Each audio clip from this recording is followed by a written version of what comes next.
नमस्कार, आपण पाहत आहात पुणे लाईव्ह न्यूज. पाहुयात दिवसभरातील ठळक घडामोडी.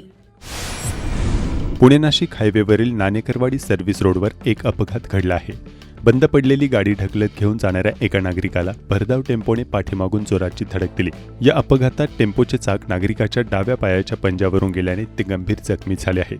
या अपघाताप्रकरणी भोसरी येथील रहिवासी सुनील पांडुरंग नरावडे यांनी चाकण दक्षिण पोलीस ठाण्यात फिर्याद दिली आहे.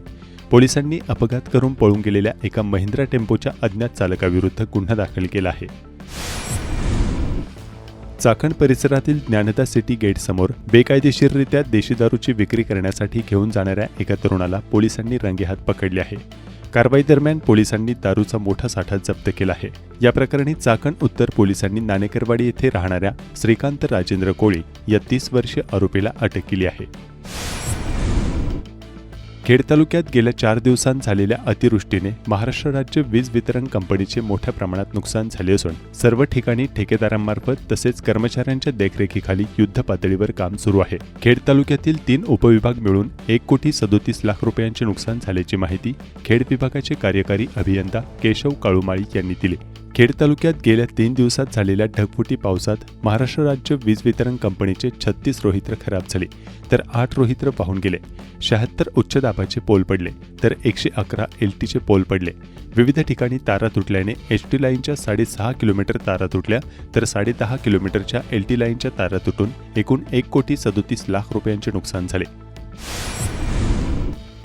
सतत पडणाऱ्या अतिवृष्टीमुळे खेड तालुक्यातील चासकमान डावा कालव्याच्या किलोमीटर क्रमांक 18वर सातकरस्थळ पूर्व येथे मोठे भगदाड पडले आहे. यामुळे कालव्याच्या भरावाचा मोठा भाग वगळून आवर्तन सुरू करण्यापूर्वी दुरुस्ती करण्याची मागणी होत आहे. चासकमान धरणाच्या डाव्या कालव्यात पाटबंधारे विभागाच्या यापूर्वी बाहेरील पाणी आणण्यासाठी एक पाईप टाकला होता. मात्र जोरदार पावसामुळे पाईप कमी पडला आणि भरावावरून प्रचंड पाणी कालव्यामध्ये वाहून आले. पाण्याचा वेग आणि आवक इतकी मोठी होती की कालव्याचा भराव फुटून मोठे भगदाड पडले.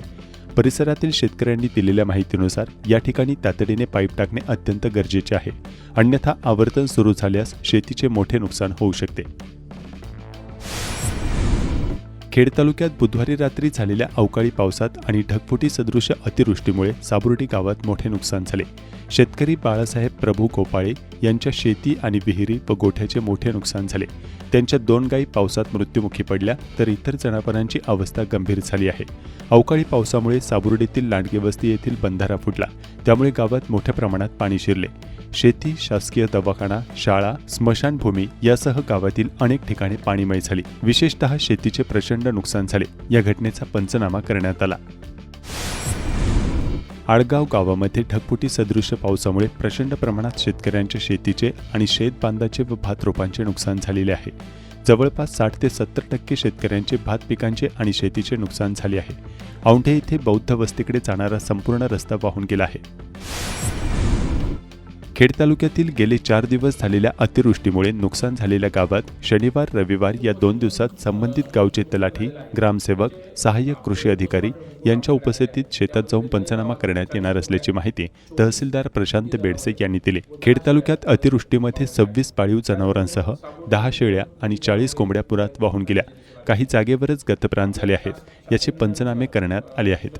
नुकसानग्रस्त पशुपालक शेतकऱ्यांना शासन नियमानुसार प्रत्येक जनावरांसाठी 34,000 रुपये, शेळीसाठी 4,000 रुपये, तर कोंबडीला 100 रुपये नुकसान भरपाई लवकरच देण्यात येणार असल्याची माहिती तहसीलदार प्रशांत बेडसे यांनी दिली. खेड तालुक्यात झालेल्या अतिवृष्टीमध्ये अनेक नागरिकांची घरे पाण्यात गेल्याने नुकसान झाले. या सर्व घरांचे पंचनामे करण्यात येत आहेत. अनेक ठिकाणी नैसर्गिक प्रवाह असणारे ओढे आणि नाले अडवण्यात आले. बंदिस्त करण्यात आलेले प्रवाह वळविण्यात आले. अशा सर्व भागांचे पंचनामे करण्याच्या सूचना देण्यात आल्या असून असे नैसर्गिक प्रवाह खुले करण्याबाबत तत्काळ धोरण निश्चित करण्यात येणार असून या संदर्भात PMRD हद्दीत अतिक्रमणे काढण्यासंदर्भात पत्र देण्यात येणार असल्याची माहिती तहसीलदार प्रशांत बेडसे यांनी दिली. एका दिवसामध्ये 110 mm आणि त्याच्या आधीच्या दिवशी देखील मोठ्या प्रमाणावर अतिवृष्टी झालेली आहे.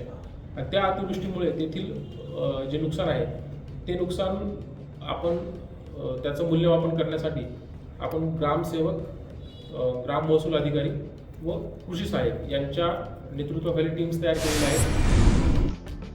खेड तालुक्यात झालेल्या नैसर्गिक आपत्ती दुर्घटनेत 5 जणांचा मृत्यू झालाय. याबाबत पंचनामे पोस्टमार्टम रिपोर्टनुसार शासन नियमानुसार लवकरच वारसांना भरपाई देण्यासंदर्भात प्रक्रिया सुरू करण्यात आली आहे. तालुक्यातील 3 मार्गावरील रस्ते पुलाचे भराव, कठडे तुटल्याने अशा मार्गावर एसटी बसेस सुरू ठेवण्यासाठी वेताळे, साबुर्डी, निर्मळवाडी, एनईए, पाईट भागातील रस्त्यांचे दुरुस्तीसाठीच्या सूचना बांधकाम विभागांना देण्यात आली आहे. तर वीज वितरण कंपनीचे मोठ्या प्रमाणात नुकसान झाले असून अनेक घरगुती ग्राहकांचा वीज पुरवठा खंडित झालाय. वीज पुरवठा सुरळीत करण्याबाबत कार्यवाही सुरू करण्यात आल्याची माहिती तहसीलदार प्रशांत बेडसे यांनी दिली. सुरू करण्यात येतील.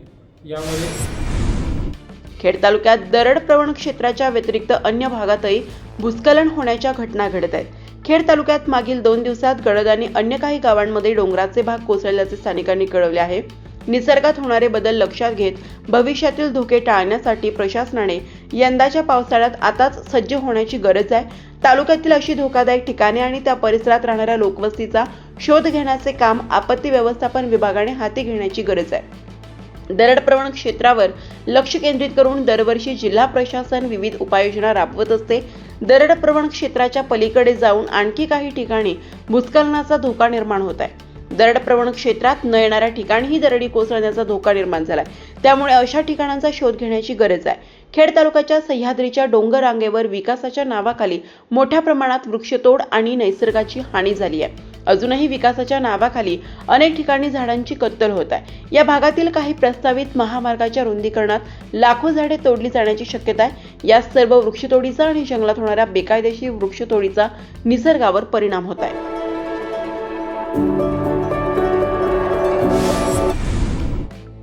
मोशी कचरा डेपो दुर्घटनेत 1.5 वर्षांपूर्वी थाटलेला संसार क्षणार्धात उद्ध्वस्त.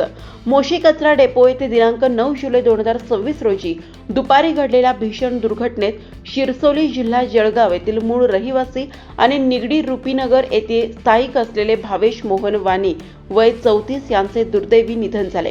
ज्या दिवशी भावेश यांनी आपल्या जगाचा निरोप घेतला त्या दिवशी दुपारी 1:31 त्यांनी आपल्या पत्नीला जेवायला बसलो आहे असा एक साध्या शब्दातील मेसेज केला होता.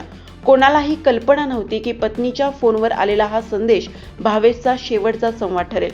याच दिवशी दुपारी 1:30च्या सुमारास मोशी येथील वेस्ट टू एनर्जी प्रकल्पाची 3 मजली प्रशासकीय इमारत कचऱ्याच्या ढिगाऱ्याखाली कोसळली आणि क्षणार्धात जमीनदोस्त झाली.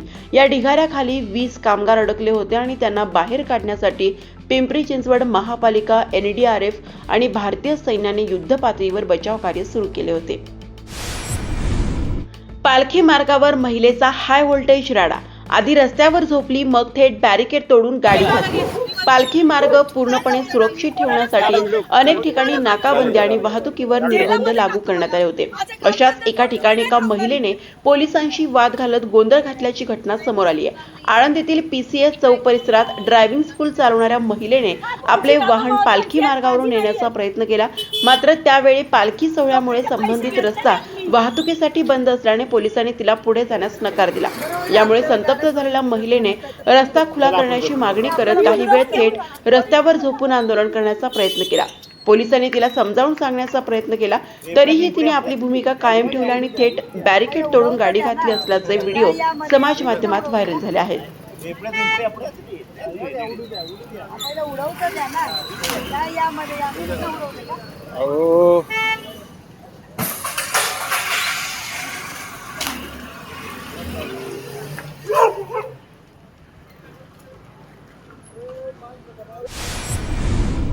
निघोज येथे अतिवृष्टीमुळे ओढ्याला पूर आल्याने नागरिकांचे मोठ्या प्रमाणावर नुकसान झाले.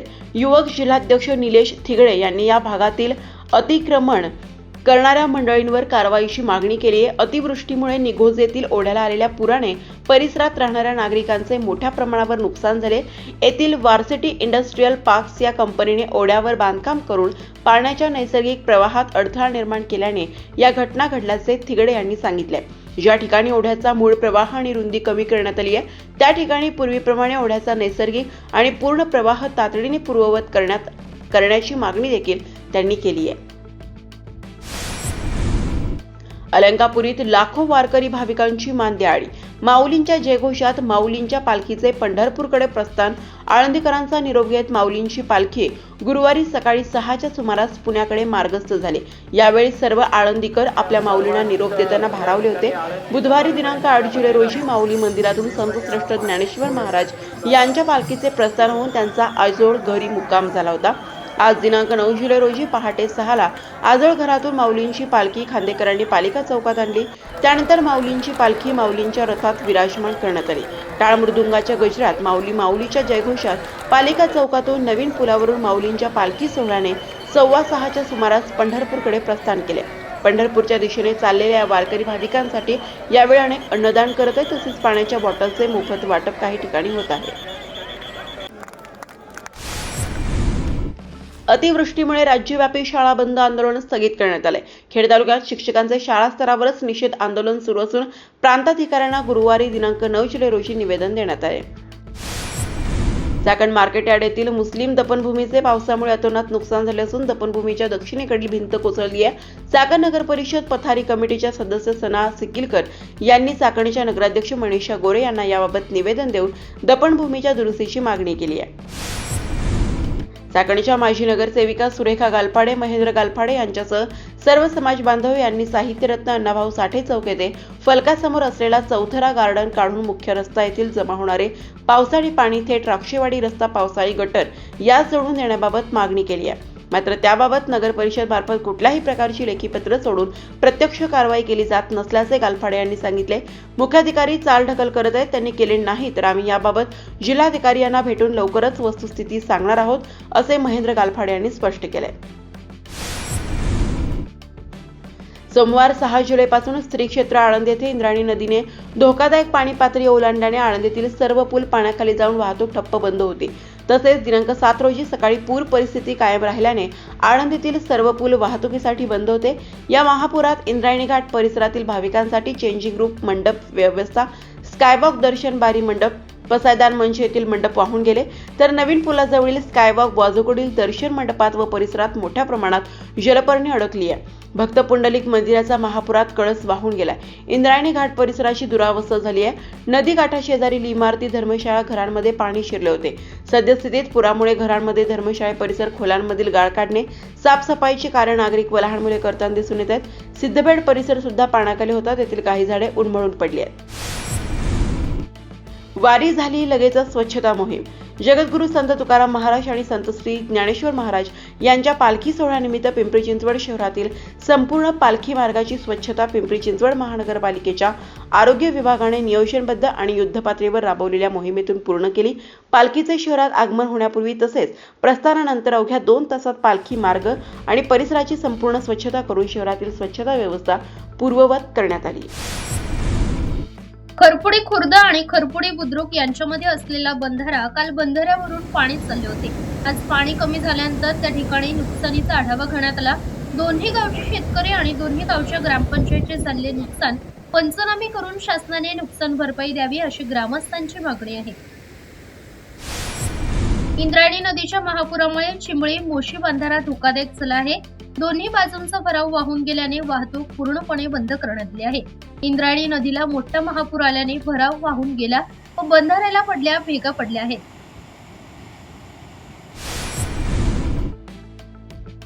काळूस गावामध्ये ग्रामपंचायत मालकीचा हक्क असलेली न्यू इंग्लिश स्कूल काळूस या इमारतीला मुख्याध्यापकांनी कुठलेही पत्र किंवा कुठल्याही शासकीय ग्रामपंचायतचा आदेश नसताना देखील त्या इमारतीला टाळे ठोकले. त्यानंतर संतप्त ग्रामस्थांनी जाब विचारत शाळा पुन्हा खुली केली. नेमकं काय घडलं स्थानिकांकडून जाणून घेऊ. 9 तारीख काल 8 तारखेला शाळेतील जे काही संचालक आहेत ते या ठिकाणी काळूसमध्ये आले होते. त्यांनी आम्हाला आश्वासन दिलं होतं की 10 दिवसामध्ये आपण इमारतीचं काम चालू करू. त्याप्रमाणे आम्ही सर्व ग्रामस्थ त्या ठिकाणी उपस्थित होतो. अचानक संध्याकाळी त्यांनी या ठिकाणी या राजवाड्याला सील लावलेलं आहे. हे सील लावताना त्यांनी कसल्याही प्रकारचं पालकांना नोटीस दिलेलं नाही, ग्रामपंचायतला कळवलेलं नाही, कोणत्याही ग्रामस्थाला, जिल्हा परिषद सदस्य असतील, अनेक लोकप्रतिनिधी आहे, त्यांना कोणालाही त्यांनी फोन केलेला नाही की आम्ही ही शाळा अशा पद्धतीने बंद करतोय. यांनी यांच्या स्वमालकीच्या वाटेकरवाडी या ठिकाणी 3 मजली इमारत त्यांनी बांधलेली आहे. हे संचालक नारायणगाव पुणे या ठिकाणी राहिला आहे. त्यांना आम्ही विचारलं की ही संस्था तुम्ही घेतलेली आहे का, तर ते आम्हाला सांगतात तोंडी आमच्याकडे आहे. डॉक्युमेंटली त्यांना ग्रामसभेमध्ये आम्ही बोलून घेतलं, ग्रामसभेमध्ये विषय झाला, त्यांनी कसलाही कागद दाखवला नाही. त्यांनी आम्हाला सांगितलं तुम्हाला अधिकार नाही आम्हाला ही संस्था कोणाची हा विचारायचा. त्यांनी आम्हाला या ठिकाणी ग्रामस्थांना अपमानित केलं. त्या ठिकाणी मी त्यांना सांगू इच्छितो की ही संस्था पूर्वी न्यू इंग्लिश स्कूल पिंपळनेरची होती आणि त्यांनी ही संस्था त्यांना हस्तांतरित केली असं ते म्हणतात. परंतु ज्यावेळेस आम्ही शाळेमध्ये 2 दिवसापूर्वी गेलो तर शाळेमधल्या ऑफिसमध्ये तिथं प्रयत्न शिक्षण संस्थेचे न्यू इंग्लिश स्कूल आणि भास्करराव रासकर हे अध्यक्ष असं त्या बॉडीवरती लिहिलेलं आहे. जर हे ज्यांनी हा टाळा ठोकलेला आहे किंवा ज्या संचालकांनी हे केलेलं आहे नक्की ही संस्था त्यांच्या मालकीची आहे का नाही हे ग्रामस्थांनी कळवावं. मी या ठिकाणी इथे कसलाही वाद न होता पोलीस प्रशासनाला विनंती करतो की ज्यांनी हा टाळा ठोकलाय त्यांना समोर बोलून हा उघडण्यात यावा आणि ग्रामस्थांच्या वरती जो काही अन्याय ही संस्था करत आहे एक तर पूर्वीची असेल किंवा नवीन घेतलेले त्यांना समोर बसून समोपचाराने हा विषय मिटवा अशी या ठिकाणी मी त्यांना संस्थाचालक आहे ते डॉक्टर खैरे आणि बाळकृष्ण वाटेकर आणि त्यांचे कोण समजा संचालक असतील हे आम्हाला माहिती नाही आणि गावाला त्यांनी आजपर्यंत सांगितलं आहे की ही संस्था नेमकी कुणी घेतली. परंतु असं असताना काल आदरणीय आपले जिल्हा परिषद सदस्य गणेशनाना आरगडे, केशवशेठ आरगडे, आपल्या ग्रामपंचायतीचे सरपंच, उपसरपंच, सर्व संचालक, आपल्या शिक्षण संस्थेचे सर्व पालक संघ आणि सर्व पालक या ठिकाणी उपस्थित होते. काल या ठिकाणी गणेश पवळे या ठिकाणी उपस्थित होते. त्यांच्या सर्वांच्या समवेत या ठिकाणी मिटिंग झाली की आज या ठिकाणी इमारतीचा प्रश्न जो निर्माण झालाय की इमारतीच्या मुलांना या इमारतीमध्ये बसण्यास योग्य नाही. परंतु त्या ठिकाणी गणेशनानांनी बांधकाम विभागाचे अधिकारी या ठिकाणी तातडीने त्यांना फोन केला आणि बांधकाम विभागाचे अधिकारी या ठिकाणी बोलवले. त्यांनी सर्वे केला की ज्या ज्या खोल्या या ठिकाणी योग्य आहे मुलांना बसण्यासाठी त्या खोल्या आम्ही तुम्हाला सर्वे करून आज रिपोर्ट देतो आणि रिपोर्ट झाल्यानंतर तुम्ही काय निर्णय घ्यायचा तुम्ही घ्या. आणि हे काल आपण संस्था चालक त्यांचे लहू डॉक्टर या ठिकाणी होते, बाळकृष्ण वाटेकर या ठिकाणी होते, परत रामकृष्ण वाटेकर या ठिकाणी होते. त्यांच्या समवेत हा विषय झाला. परंतु त्यांनी हा निर्णय अचानक जो घेतला तो केवळ गावाला एक स्टंटबाजी दाखवायची आणि गावाच्या विरोधात काहीतरी भूमिका घ्यायची. गाव कसं आपल्या शाळेच्या बाबतीमध्ये कसं वागतंय आणि मुलांना ही इमारतीमध्ये मुलांना किती योग्य नाही अशा पद्धतीने दाखवायचं. म्हणजे आजपर्यंत ही संस्था कुठे गेली होती? आज 30-35 वर्ष या राजवाड्यामध्ये शाळा भरती, मग यावेळेस त्यावेळेस त्याला दिसलं नाही. मग आज तुम्ही जर हा विषय घेताय आणि गावच्या विरोधात तुम्ही जर हा निर्णय घेताय तर हे अतिशय गावच्या दृष्टिकोनातून हे चुकीचं आहे.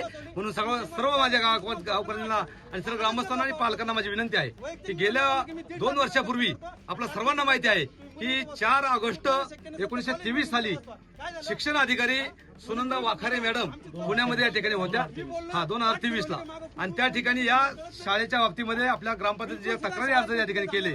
त्या तक्रारी अर्जाचे संस्थेचे संस्थापक अध्यक्ष सागर शेठ रासकर या ठिकाणी ते उपस्थित होते. त्यांना त्या ठिकाणी बोलवलं आणि शिक्षण अधिकाऱ्यांसमोर आपल्या सर्वांची मिटिंग झाली. त्यावेळेस त्यांना शिक्षण अधिकाऱ्यांनी 2च प्रश्न विचारले की जर तुम्हाला या आर्थिक शैक्षणिक वर्षामध्ये जर तुम्हाला इमारत बांधता आली तर तुम्ही आता लगेच सांगा आणि जर तुम्हाला इमारत बांधता येत नसेल तर ती संस्था गावाला हस्तांतर करा. म्हणून त्या ठिकाणी आपण सर्व ग्रामस्थांनी त्या ठिकाणी सुचवलं की काय असेल त्याचं म्हणणं ऐका. तर त्या ठिकाणी सागर रासकर त्या ठिकाणी होते. त्यांनी लगेच सांगितलं की माझी संस्था बांधण्यासाठी किंवा इमारत बांधण्यासाठी माझी ऐपत नाही, माझ्याकडे पैसे नाही, त्यामुळे मी संस्था गावाला हस्तांतरण करायसाठी तयार आहे. हे असं सीसीटीव्ही मध्ये ते रेकॉर्डिंग झालेलं आहे. म्हणून आता माझी सर्व ग्रामस्थांना विनंती आहे की असं असताना यांनी परस्पर ह्या गोष्टी केल्या आणि गावाला आजपर्यंत कुठल्याही प्रकारची संस्था घेतली का नाही घेतली याचं कुठलंही पत्र आजपर्यंत ग्रामपंचायत नाही. म्हणजे याचा अर्थ काय की आजपर्यंत 35 वर्षे गावाने ही संस्था सांभाळली आणि गावाला विश्वासात न घेता या संस्थेने जर अशा पद्धतीने राजकारण केलं तर हे अतिशय म्हणजे गावाच्या दृष्टिकोनातून हे चुकीचं आहे आणि या दृष्टिकोनातून आपण सर्वांनी विचार करणं गरजेचं आहे. यापैकी कुठलाही स्वार्थ नाही, ना गणेश आरगडेंचा स्वार्थ, ना केशवशेठ आरगडे स्वार्थ, ना ग्रामपंचायतीचा स्वार्थ. हे फक्त आपल्या गावची संस्था गावामध्येच राहिली पाहिजे हीच आपली भूमिका आहे आणि गावचे विद्यार्थी गावामध्येच राहिले पाहिजे. हे गावाचं वैभव आहे, हे कुठं जाताना कामा नये. म्हणून या ठिकाणी आपण सर्वांना विनंती आहे की आपण एकही मुलगा त्या ठिकाणी जाऊन देणार नाही. आणि दुसरी गोष्ट अशी ज्या ठिकाणी या ठिकाणी त्यांनी जो निर्णय घेतलाय आज राजवाड्याला या ठिकाणी टाळा लावलाय हे अतिशय म्हणजे कायद्याला धरून नाही, गावाला कुठले निंदनीय आहे आणि ग्रामपंचायती कुठलीही परवानगी यांनी घेतली नाही, ग्रामपंचायतीला कुठल्याही प्रकारचं पत्र त्यांनी दिलं नाही. म्हणून त्या ठिकाणी जे काही त्यांनी निर्णय घेतलाय त्याचा आम्ही या ठिकाणी सर्व ग्रामस्थ निषेध करतो आणि त्या संबंधित शिक्षणावर असेल जे कोणी लॉक केलं असेल तर त्याच्यावर कारवाई झाली पाहिजे अशा दृष्टिकोनातून आपण या ठिकाणी आता प्रस्ताव त्या ठिकाणी तयार करणार आहोत आणि शिक्षण अधिकाऱ्याला सुद्धा आपण ग्रामपंचायतीचं पत्र या ठिकाणी देणार आहोत. म्हणून माझी विनंती आहे सर्व पालकांना कुणी या ठिकाणी गैरसमज करू नये की आपण या ठिकाणी विद्यार्थी तिकडे जाणार आहे इमारत अशी काही. महाराष्ट्र विधानसभेतील पावसाळी अधिवेशनात अतिवृष्टी व पूरपरिस्थितीवरील आपत्कालीन चर्चेत सहभागी होत आमदार बाबाजी रामचंद्र काळे यांनी खेड आळंदी तालुक्यात झालेल्या मुसळधार पावसामुळे निर्माण झालेल्या गंभीर परिस्थितीकडे शासनाचे लक्ष वेधले। तसेच खेड तालुक्यातील सांगुर्डी गावाजवळील मंजुरी अभावी वापराविना असलेल्या पुलाचा व आळंदी जवळील चिंबळी माझगाव जवळील मंजुरी अभावी वापरात न आलेल्या पुलाबाबतही शासनाचे लक्ष वेधले। चारही पूल आळंदीचे बंद झाले होते आणि त्या माध्यमातून ज्या नुकसानी झाल्या रस्त्यांच्या, इतर गटर असतील, लोकांच्या नुकसानी असतील, यासाठी पंचनामे सुरू आहेत। परंतु तरीसुद्धा शासनानं तात्काळ 10 कोटी रुपये आळंदीच्या रस्ते, गटर आणि इतर उपाययोजनासाठी दिले। खेड तालुक्यात असेच 2 मोठे पूल सांगुर्डी गावाजवळ एक झालेला आहे, त्याचे अप्रोच न झाल्यामुळे 4 वर्षापासून तो पूल तसाच वापराविना आहे। आणि आळंदीजवळ चिंबळी माझगाव तिथं सुद्धा एक पूल असाच अप्रोच न झाल्यामुळं अडून आहे। आणि यासोबतच दुसरा एक विषय साहेब, काल पुणे जिल्ह्यामध्ये फार मोठ्या प्रमाणामध्ये अतिवृष्टी, ढगफुटी झाली। आपल्या विभागाला आमदार या नात्यानं मी पत्र दिलेलंच आहे, त्या दृष्टीनं पाणी चालू आहे। परंतु 4 रस्ते असे आहेत की MDRवर पुलाचे दोन्ही बाजूनी अप्रोच, त्या ठिकाणचे वरचे बंधारे, इतर सगळी मोठी पुरहानी झाल्यामुळं तुटलेले आहेत। तर तात्काळ आपल्या माध्यमातून त्यासाठी निधी लगेच मिळावा आणि तो मिळेल काय, आणि ह्या 2 पुलांचे अप्रोचचे काम लवकर होईल काय? अध्यक्ष महोदय, सन्माननीय आमदार साहेबांनी जे त्यांच्या मतदारसंघातले पुलांचा उल्लेख केला आहे त्याची माहिती घेतली जाईल आणि जे पूर्वीचं काम चालू आहे ते पूर्ण करण्यासाठी ज्या काही उपाययोजना करायला लागतील त्या विभागाकडून केल्या जातील। आणि कालच्या पावसात सुद्धा बरंच अनेक ठिकाणचं, रायगड असेल, पुणे असेल, सातारा जिल्हा असेल, जिथं अतिवृष्टी झाली अशा ठिकाणी रस्त्यांची काही ठिकाणी दुरावस्था झाली आहे, त्यासाठी विभागाकडून माहिती घेऊन पुढच्या उपाययोजना आपण अध्यक्ष महोदय करतोय। नमस्कार, आपण पाहत आहात पुणे लाईव्ह न्यूज।